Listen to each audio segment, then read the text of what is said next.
Hey everyone, this is Tristan from Syrah, and today I'm introducing you to Wellington Cellars, a boutique winery in Sonoma County, California. I'm here to check out the winery, vineyard, and of course, taste some wine. Time for some fun. For everyone who is new to Syrah, my name is Tristan, and this channel is all about exploring the wine industry and discovering something new, especially small production boutique wine. We'll mix in a little adventure, and whatever will be, will be. Wellington Cellars is located north of San Francisco in Sonoma County, California, and is a sister winery of VJB Cellars.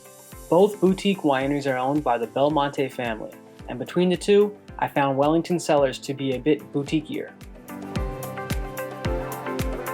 Once I arrive, I'm greeted by Emma, who pours me a glass of Zinfandel and begins to give me a tour of the winery and its surrounding vineyards. In my glass is the 1882 Zinfandel, sourced from the 139-year-old gnarly vines I'm walking through, and the setting for my tasting. The vines produce concentrated, low-yield grapes, and they are one of my favorite things about this boutique winery. Definitely a reason why it's unique. There are also Zinfandel vines planted in 1912 and 1924. The wines made from these vines have their own unique character, and their age clearly influences the final product. The folks at Wellington even have nicknames for the three Zinfandels based on their tasting profile. The 1882 is Audrey Hepburn because of its refined and smooth character. The 1912 is Marie Curie for its fruit and subtle spice in the finish. And the 1924 is Selma Hayek because it has a brighter, spicier profile.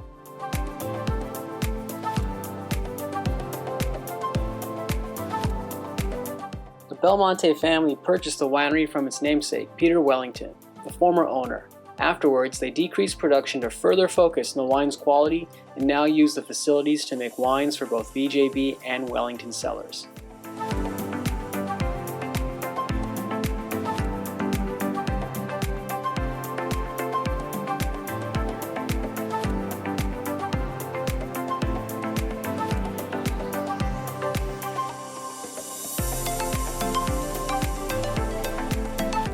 After walking around the vineyard, it was time to see where the wine is made.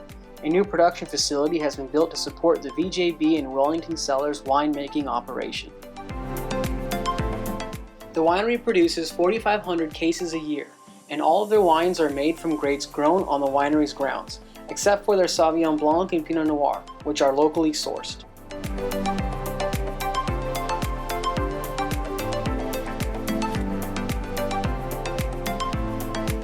After checking out the barrel room, which smells great by the way, it was time to sit back down and taste more wine.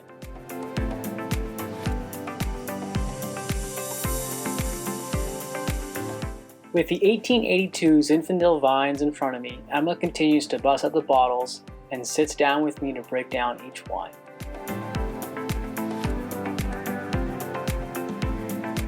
We continue with the 2016 Estate Grenache, made from 100% Grenache grapes. It's a great wine, and not one to be rushed to drink.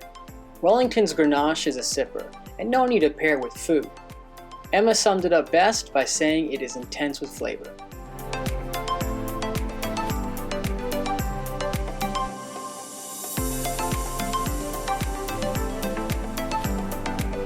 Next was the 2016 Estate Cabernet Sauvignon.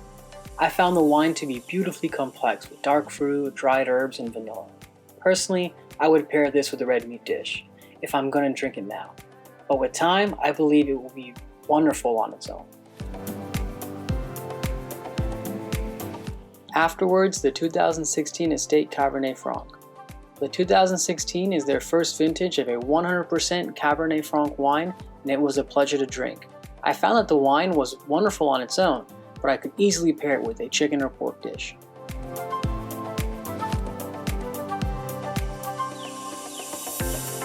We finished the tasting with the late harvest Chardonnay. Honey in a glass is a great way to describe this wine. I'm a chocolate person, but this dessert wine easily makes me think of shortbread or soft cheese. Personally, I combine the two and have a cheesecake with graham cracker crust to pair. Earlier I mentioned that Wellington is boutiquier than VJB Cellars. What makes me say that? I believe the almost exclusively estate-grown fruit, limited production, and passion put into winemaking are significant reasons, but also the winery's vibe. Wellington has a very laid-back, quaint, family-oriented environment while also providing high-quality wines. It's a Sonoma gem and shouldn't be overlooked. I truly hope you visit.